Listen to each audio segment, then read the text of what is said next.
Good morning, welcome all. This is like an addendum to what we spoke about on Sunday.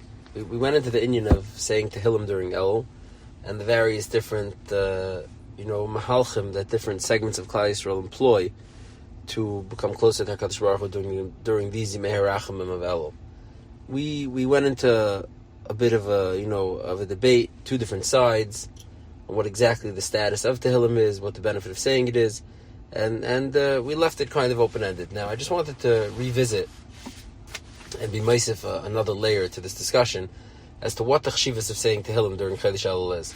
So, just as a short recap, we mentioned that the Mata Ephraim in Siman Tavkuf Pei Aleph in Hilchos Rosh Hashanah brings down that the minig is that from the beginning of Elul all the way through Rosh Hashanah we say Tehillim 10 kapitel a day every day of Elul, and then during the Aseret Yimei Tshuva we intensify the regimen so we can finish Tehillim again during the Aseret Yimei Tshuva. And I think today it's a popular school, the Welt is familiar to say Sefer Tehillim twice over Rosh Hashanah, the entire Sefer Tehillim twice over Rosh Hashanah. I'm not sure who the first one to say the school is, but today it's a popular school, and many are familiar with that. Now, we mentioned that in I guess more Litvish circles, you could call it that, it would be more popular to increase Sidrei Limud versus just increasing saying Sefer Tehillim. And to that end, the Mata Ephraim himself brings down that he saw in a Sefer, B'Shem the Chasam Sefer, that the Chasam Sefer used to say that the Shagas Aryeh's minig during the Chodesh Elul was, he'd say the Shagas Aryeh, the Gomer Kol HaShas Ad Rosh Chodesh Elul.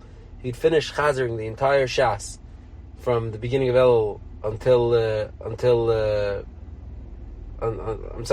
over his year of learning, he'd finish Shas until Rosh Chodesh Elul.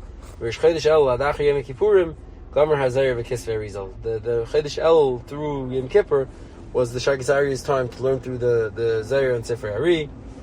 About the Chasam Sefer himself, it's Gizak that he would be makbet to finish the whole Sishay Siddur Mishnah with the Rabbi Yaakov Chagiz's Pirush during the Yimei Chodesh Elul and Aseret Yimei Tshuva. So these are different minhagim that are gebracht about learning specifically Mudim. Additionally, there are minhagim of learning Zayir specifically, or Tikunei Zayir during this Tkufa, and maybe that's worth going into at a different point. Now,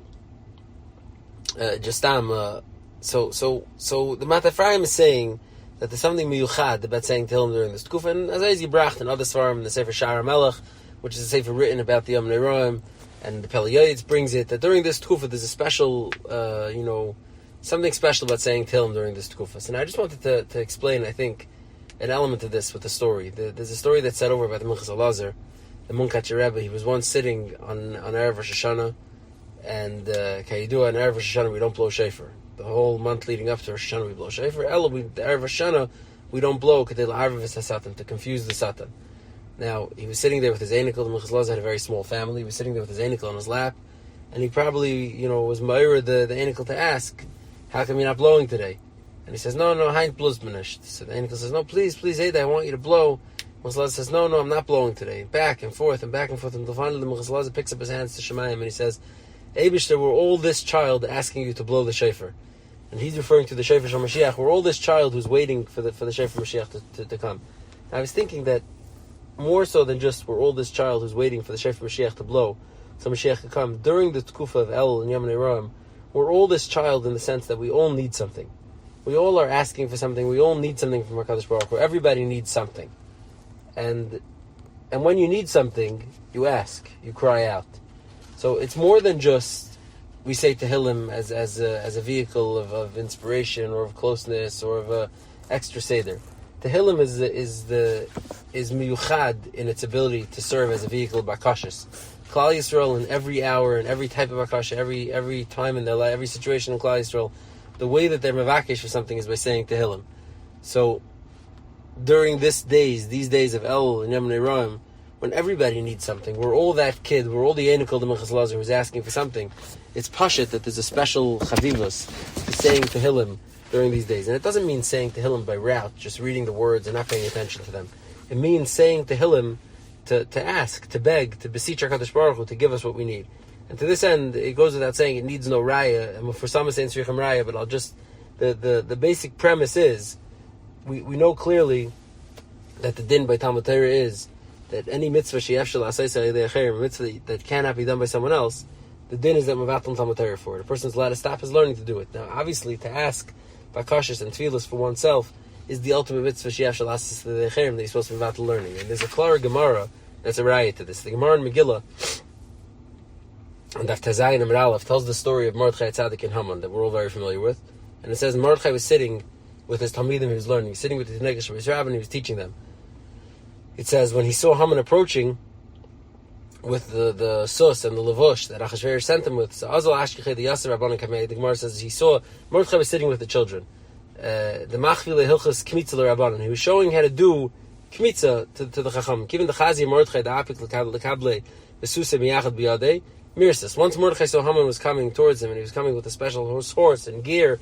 He was coming. Mordechai became fearful. So by he shaita it says Nesatif Mordechai. Mordechai wrapped himself in his talis. V'kamle litzlusa. He stood up to daven. As I said in the Gemara. So clearly, what the Gemara is saying is that even in the middle of a Seder Liman, meaning even in the middle of learning and mamish being basic with her and teaching Lilmaid Ulalamed on the highest level, Mordechai it was self-understood that if you're facing a tzara and you're facing something that you need, so of course you stand up and daven. That's the pasha din of mitzvah she'af shalasas lecherem. And as I get passed in the Rambam in Hilchos Kindness and in Hilchos Tefillah, that a person who needs something based tzara, he has to daven. Of course he has to daven. That's the eitzah. And the psukim, it's for some it's saying tzrichim raya. This is a pasha yisoid that anybody who needs to daven, who needs something, needs to daven. And therefore, l'chayra, it's simple to understand why during these Yimei Harachamim, it's not just a skula to say Tehillim, to say it X amount of times, like the Matafram says Communion Kapper, which sounds like it's just by route, you just read it. Obviously, the cheshbon of saying Tehillim during these Yimei Harachamim is everybody needs something. And the only way to ask is to daven in the words of David HaMelech, the Tehillim that have been tried and true, tried and tested and proven to bring results to Klal Yisrael. And Taka, everybody should be zeicha to get what they're asking for. You've just experienced another Torah class brought to you by TorahAnytime.com.